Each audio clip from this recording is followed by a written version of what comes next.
En 2011, avant même la création de Montréal dans ta pipe, j'avais fait une série de vidéos sur ce splendide endroit. Aujourd'hui, 11 ans plus tard, avec des centaines de vidéos d'archives de l'endroit, j'ai décidé de vous faire une toute nouvelle vidéo.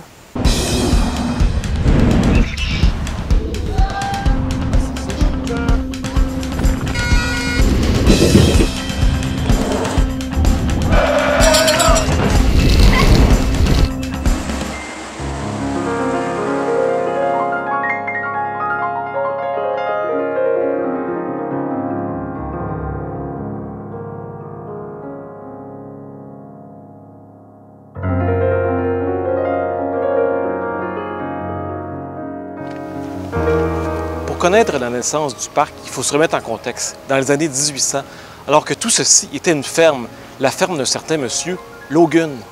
Donc, au début du 19e siècle, il n'y avait rien dans ce coin-là, c'était la campagne.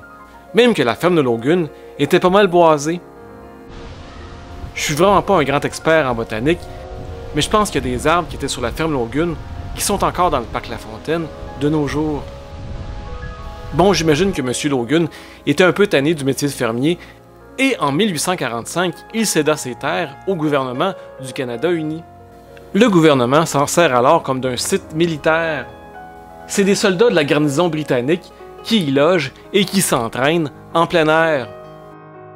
Ce que je trouve drôle, c'est que j'ai lu que le gouvernement fédéral a conservé jusqu'en 1991 un droit d'utilisation du parc à des fins militaires. En 1874, le gouvernement cède une partie des terres et on inaugure officiellement un parc à cet endroit.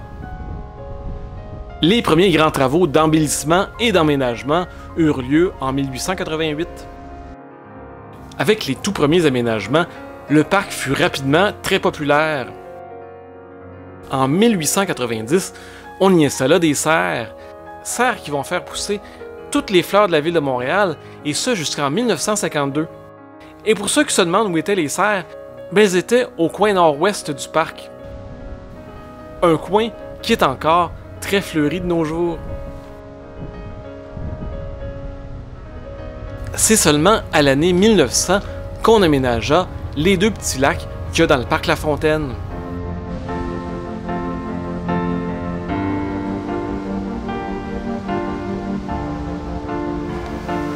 C'est difficile de s'imaginer de nos jours à quel point les petits lacs du parc La Fontaine ont été occupés par plein de petits bateaux, et ce, jusque dans les années 60. Les lacs sont quand même assez petits, et c'est vraiment bizarre d'y voir autant d'embarcations. C'était pas juste des petites barques ou des canots, il y avait aussi des gros bateaux qui pouvaient transporter jusqu'à des dizaines de personnes. Bon, de toute ma vie, moi j'ai juste vu un bateau là, et c'est une espèce de patente qui servait à ramasser des algues. De nos jours, tout ce qui reste dans les lacs, c'est les canards. Et je me suis toujours demandé où ils vont, ces canards-là, l'hiver. Est-ce qu'ils émigrent vers le sud? Peut-être quelqu'un peut me répondre dans les commentaires. Bon, on peut plus se promener en bateau au parc, mais les enfants peuvent s'y promener en train.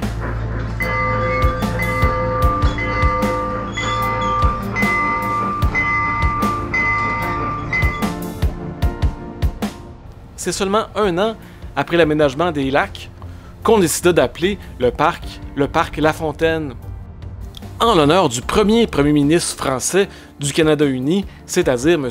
Louis-Hippolyte Lafontaine. Le parc devint alors le parc des Canadiens français. Évidemment, Louis-Hippolyte Lafontaine a droit à son propre monument dans le sud du parc. Et je sais qu'il y en a plusieurs qui pensaient qu'on avait nommé le parc La Fontaine en l'honneur de sa fontaine, mais celle-ci fut installée seulement 28 ans après l'appellation du parc, soit en 1929. Pas mal tous les monuments du parc sont dédiés à des héros canadiens français ou à des Français tout court. Un de ces monuments a été érigé à l'honneur de Dollard des Ormeaux, ce soi-disant héros canadien français qui s'était battu contre les Iroquois.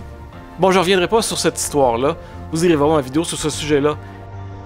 Une autre statue qui a été installée pas mal plus tard ne fait aucune controverse. Il s'agit de la statue du chanteur Félix Leclerc. Pour moi, ça c'est vraiment un héros canadien-français. Quelqu'un qui a fait beaucoup avancer la cause québécoise avec ses nombreuses chansons. Un monument méconnu, en tout cas par moi, c'était celui aux morts français et aux volontaires canadiens de la guerre de 14-18. Je savais même pas qu'il existait. À la limite, je pensais que c'était un monument récent. Mais non, c'est un très vieux monument qui est là depuis longtemps au parc, comme on le voit ici dans le film de Pierre Pétel, qui a été fait en 1947. Au départ, il était plus au coin de Papineau et Sherbrooke. Maintenant, à cet emplacement, il y a un monument en l'honneur du général Charles de Gaulle, qui lui aussi, je dirais, a fait un peu avancer la cause québécoise. Avec le temps, tous les villages qu'il y avait autour du parc La Fontaine se sont bien développés et c'est devenu le plateau Mont-Royal. Aujourd'hui, il y a vraiment beaucoup de monde qui y habite. D'ailleurs, si vous tenez au coin Rachel, avenue du parc La Fontaine, et que vous reniflez un peu, vous allez sentir les effluves de la banquise et de la poule mouillée. Maudit que ça donne faim. Parmi les bâtiments du parc dont je veux vous parler, évidemment, il y a le chalet. J'ai pas réussi à trouver l'année de construction sur Internet, mais c'est sûr qu'il a été construit au tout début du 20e siècle. Aujourd'hui, à l'intérieur, il y a un restaurant.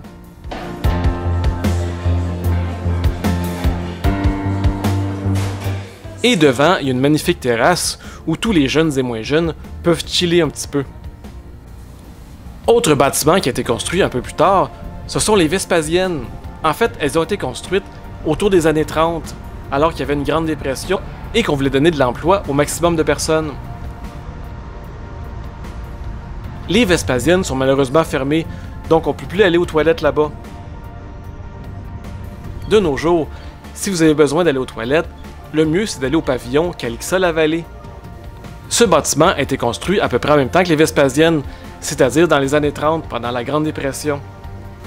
Aujourd'hui, c'est un centre culturel, on peut y faire plein d'activités. Il y a même une salle de spectacle où on peut y présenter du théâtre.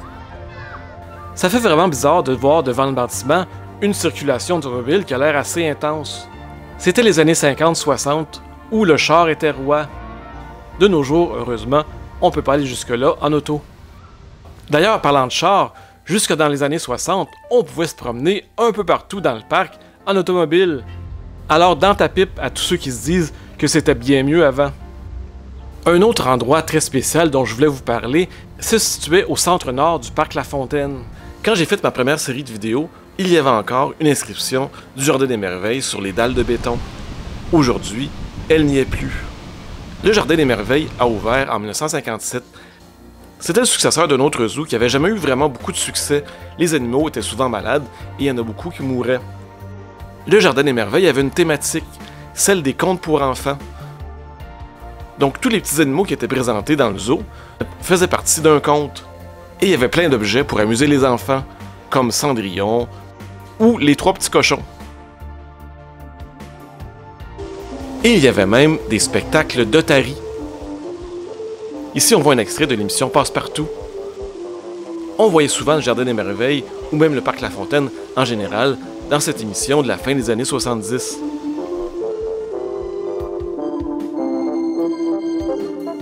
Mais je pense que ce qui était le plus impressionnant du zoo du Jardin des Merveilles, c'était l'éléphant Babar.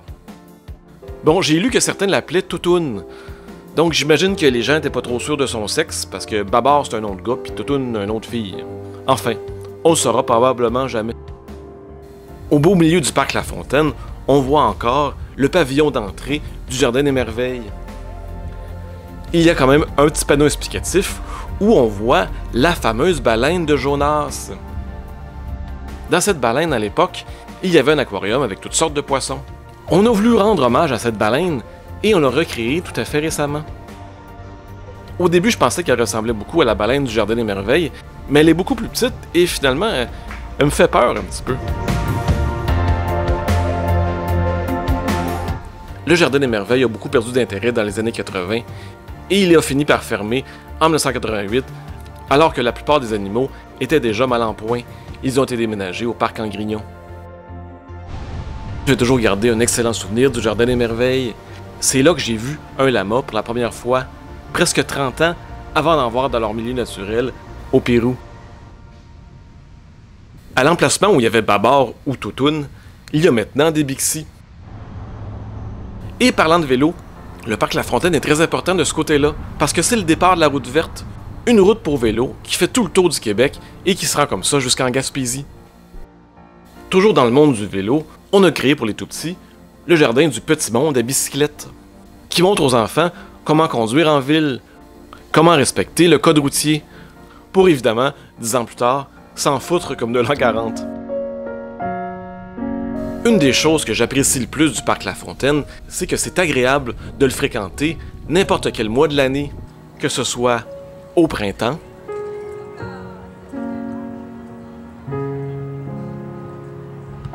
en été bien sûr,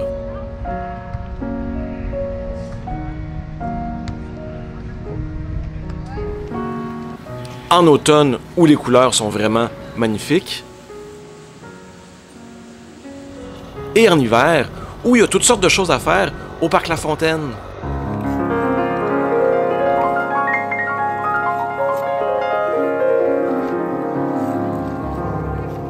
Dont surtout du patin à glace.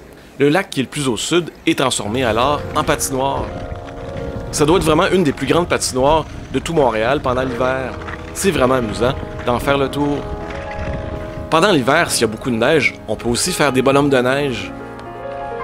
Ou si on a plus de talent, des créations tout à fait merveilleuses, qui nous rappellent un peu les zoos qu'il y a eu au parc La Fontaine.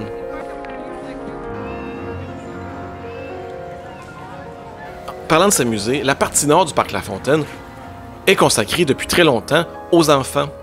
On y a aménagé plusieurs jeux, des balançoires, des glissades et autres. Il y avait aussi une pataugeuse, mais il me semble que ça fait quelques années qu'ils ne l'ont pas ouvert. Et quand je suis passé, en juillet 2022, on était en train de créer un nouvel espace avec des jeux ultra modernes qui vont donner certains défis aux enfants les plus intrépides. Autre chose qui a été complètement modernisée en 2022, c'est le théâtre de verdure. Le théâtre avait été créé à la fin de 1956. Et on peut y voir depuis ce temps-là toutes sortes de choses, des concerts de musique, du théâtre et même du cinéma. Bon, évidemment, il y a eu la pandémie, mais je trouve que les rénovations étaient vraiment longues. Je ne suis pas encore retourné, mais je suis sûr que les nouveaux sièges sont beaucoup plus confortables que les sièges de métal qu'il y avait là juste avant.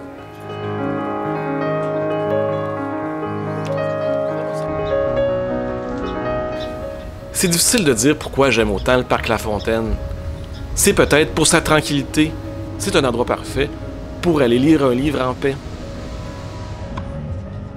Aussi, il y a plein d'activités à faire entre amis au parc La Fontaine. On s'y ennuie jamais.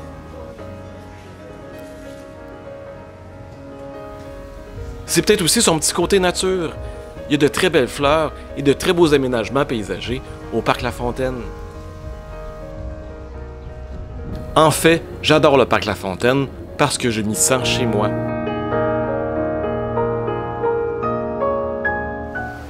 Donc c'est pour ça que le parc La Fontaine est mon endroit préféré à Montréal. Et Montréal est évidemment ma ville préférée au monde. J'ai toujours dit à la blague que quand je vais mourir, je veux me faire incinérer et je veux que mes cendres soient répandues dans les lacs du parc La Fontaine. Là-dessus, j'espère que vous avez aimé ça. J'espère que ça vous a plu, ce petit vidéo sur le parc La Fontaine. Si oui, un petit pouce en l'air en bas de la vidéo. Abonnez-vous, c'est pas encore déjà fait. Et on se dit à très bientôt.